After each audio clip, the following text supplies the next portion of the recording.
Okay, so we're down in our basement, and this is our carbon monoxide and smoke detector. So what we want to do is we want to test it once a month. Test it once a month. Yep, test it once a month. And you always want to check and change your batteries once a year. Regardless. Change the batteries once per year. Yes, don't wait till it starts beeping. Right, Right, that's just that's long. a huge indicator. But right? if it does start beeping, obviously change the batteries. Right. You don't want it to keep beeping because it's telling you, hey, do something. But we're gonna show you how to test it. Let me see. Hold on a second. Let me see if I can get up there.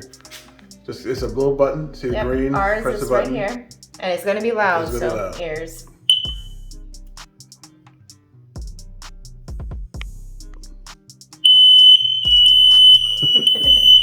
Fire.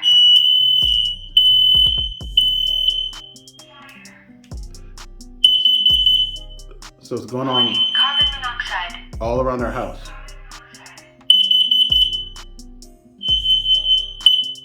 And it's red, so it's testing, and then it'll turn green when it's done, just like that.